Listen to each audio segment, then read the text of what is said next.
文化係交流、傳達意義和建立關係方面嘅重要性。文化係一個複雜嘅概念，包括人類社會形成嘅生活方式、價值觀、信仰、規範、藝術、法律、習俗等。文化塑造了特定社會或群體嘅身份，代表了其成員共同嘅生活方式。文化是一種擴散行為，也就是說，它不是與生俱來的，而是通過社會互動擴散到的。我們從小就通過家庭、學校和社會學習文化規範和價值觀。文化也是群體，而非個人共享的。特定社會或群體的成員共享共同的文化元素，從而產生歸屬感及社會紐帶。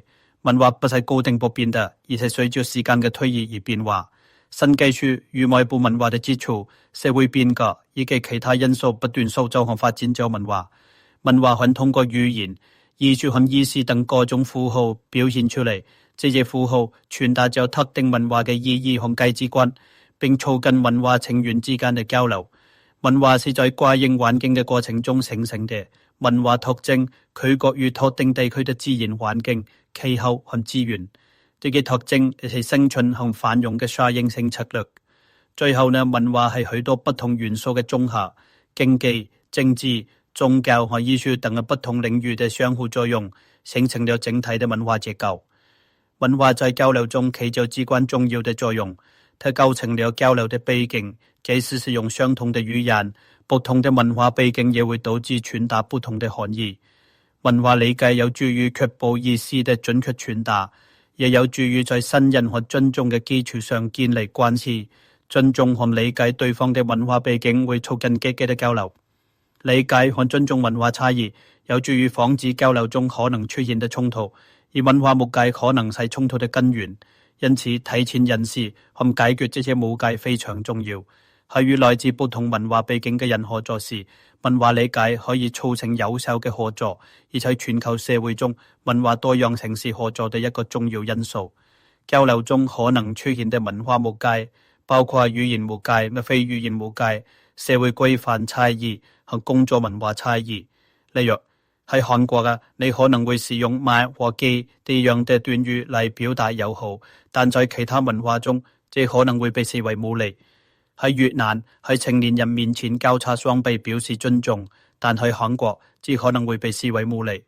在烏茲別克斯坦，招呼朋友母親嘅名字很常見，但在韓國只可能會被認為非常無禮。在美國，通過電子郵件快速回覆很常見，但在其他文化中，電子郵件被視為正式文件，可能會導致延遲回覆。要消除文化誤解，重要嘅係要理解和尊重不同嘅文化背景，這將有助於你理解和尊重對方嘅文化特點。這包括喺交流中保持開放嘅心態，尊重對方嘅意見和觀點，並通過提問努力了解對方嘅文化背景。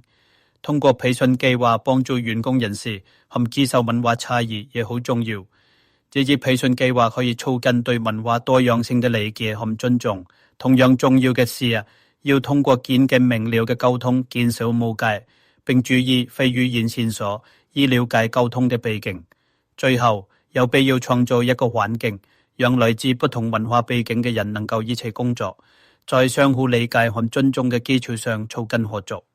中國文化豐富多彩，中國的傳統服飾旗袍可以追溯到清朝，至今仍有好多人穿着。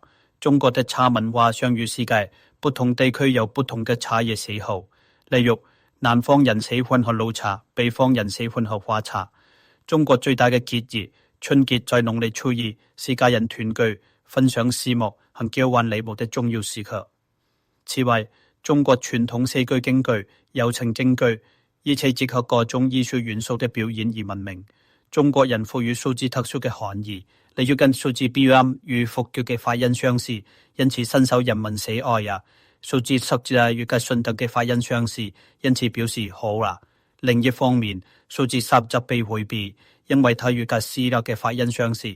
這些數字嘅文化含義對中國人嘅日常生活和交流產生咗巨大影響。中國嘅飲食文化也是多種多樣嘅，每個地區都有自己嘅特色美食，例如北京烤鴨、川菜和粵菜。雖然中國的傳統美食因地區而異，但其共同點都係使用新鮮食材，並採用多重食譜，將美味與營養相結合。書法係中國嘅傳統藝術之一，也係中國文化嘅重要組成部分。書法不僅僅係作業，還被視為一種藝術表現形式。書法作品常被用作家具裝飾，也常喺重要場合作為禮物贈送。功夫係中國傳統美術，也係中國文化嘅重要組成部分。功夫不僅僅係一種美術，它亦發展成為一種哲學體系，旨在培養身心修養。